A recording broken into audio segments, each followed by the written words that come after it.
Hi, my name is Marian Jantia, and welcome to my vlog. Um, project's progressing on a daily basis as I wanted it to be. Uh, I was talking to my wife about it actually today, and I basically mentioned that more than anything else, I just want to get into a good habit of continuously progressing forward.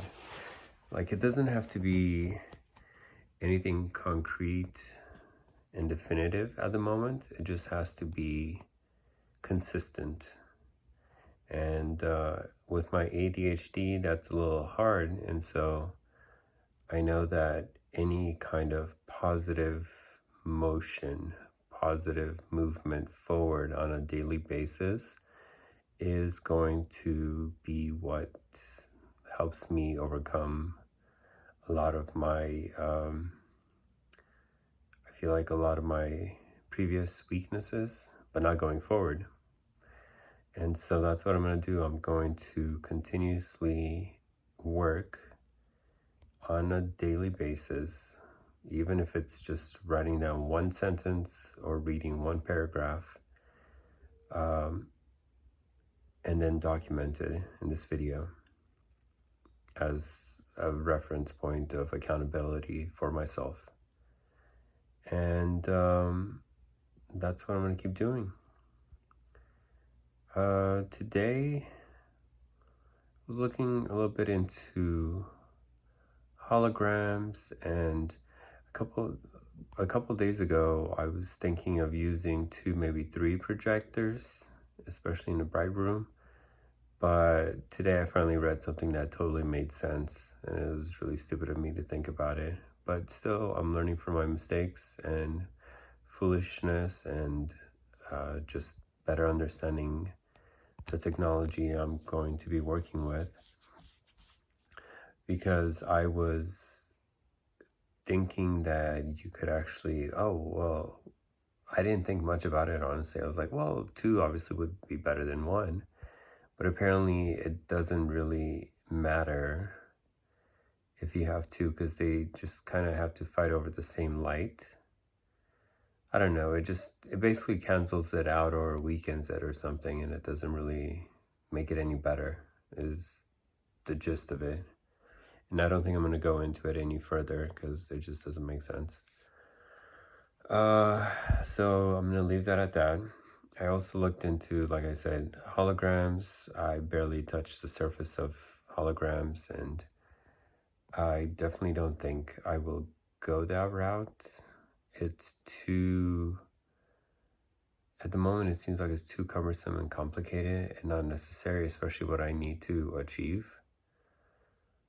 And so I'm going to continue learning at the moment, but also I need to reassess the design and see and think about if the new concept will sell versus the original one, because the original one was not as obtrusive as this new one, after learning something recently.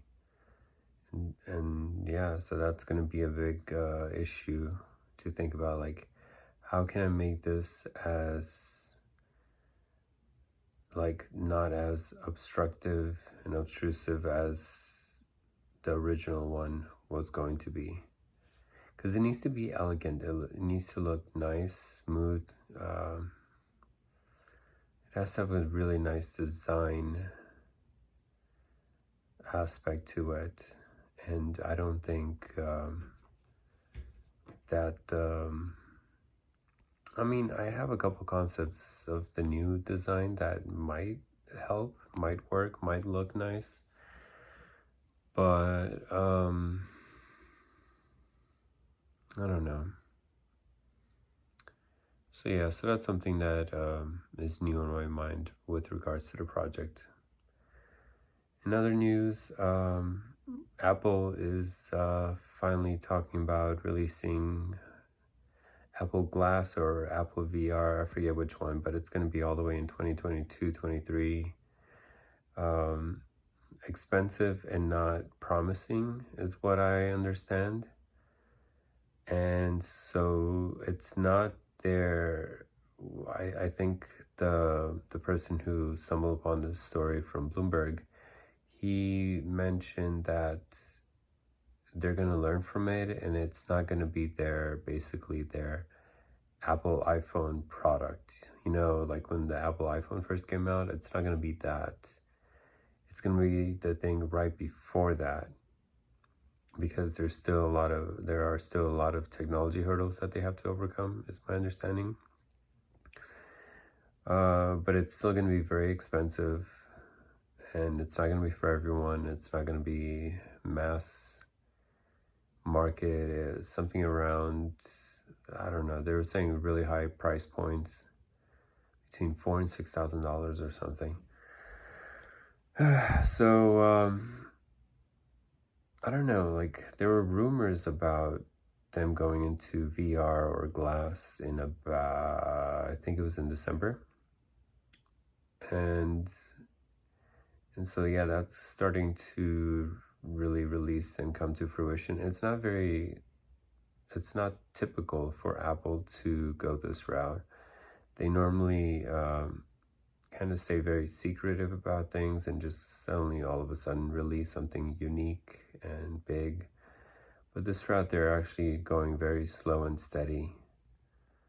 And I don't know if this is a strategy of where they're trying to misdirect us and kind of give us an initial concept like, oh, look at this, like after like the second iteration, it's gonna look totally different and unrelated to this first one. And so it might take people off guard and shock that it's cheaper and better and everything else like that. So maybe that's what they're trying to do. It's kind of like going from cassette to USB, maybe, is what they're trying to present to us, the illusion of. I'm not sure. Or maybe their dreams are too high and they can't achieve it because the technology is not there. Not sure. And other question I have for everyone is, why is everybody focused on carbon sequestration? Is carbon the only thing that actually heats up the atmosphere, or are other things that fall too? Because most of our pollution, not most, but a substantial amount of our pollution comes from, sulfurs and ammonias and nitrogen oxides, nitrogen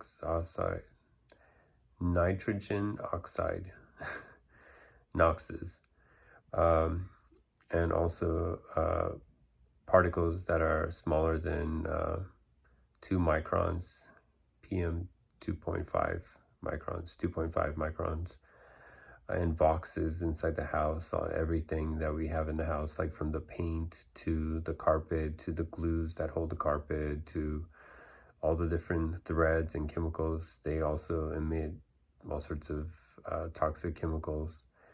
So I'm just wondering, why is everybody focused on just carbon?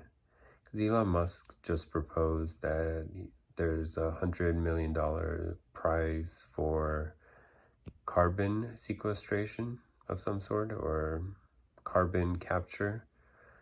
And everybody else, I feel like, is working on that. Why not work on something else that affects the environment as well and our health?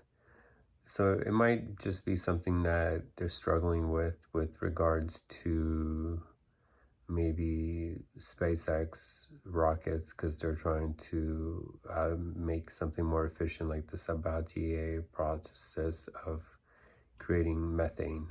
Is it methane? I think it's methane. All right, well, this is Marian signing off.